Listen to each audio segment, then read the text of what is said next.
Live from the world's capital markets, here are the latest financial headlines brought to you by News Factory.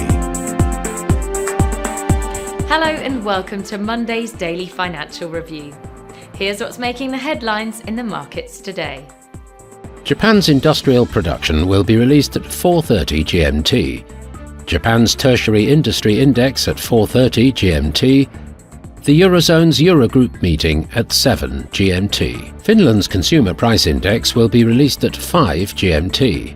The UK's BRC like-for-like retail sales at 23:01 GMT. The US 3-month bill auction at 15:30 GMT. Those were today's major economic events. And now, moving on to world financial headlines. Gold prices rose more than 1% as investors sought safe haven assets following US President Donald Trump's announcement of new tariffs, while silver reached its highest level in over 13 years. Global equity funds drew inflows for a second consecutive week, boosted by a rally in AI-linked stocks and expectations that pushing the US tariff rollout to August could positively affect ongoing trade talks. Oil prices rose over 2% to end last week, as the International Energy Agency said the market was tighter than it appears, while US tariffs and possible further sanctions on Russia were also in focus.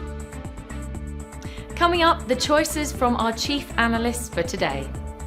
The dollar-yen pair gained 0.7% in the last session. The ROC is giving a positive signal. The Bitcoin-dollar pair skyrocketed 1.4% in the last session.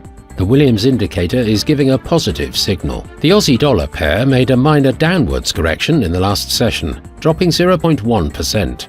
The ROC is giving a positive signal. The oil-dollar pair skyrocketed 2.6% in the last session. The stochastic RSI is giving a positive signal.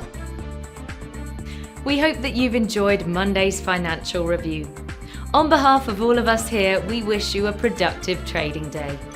Be sure to join us tomorrow morning for the latest news and events from the financial markets.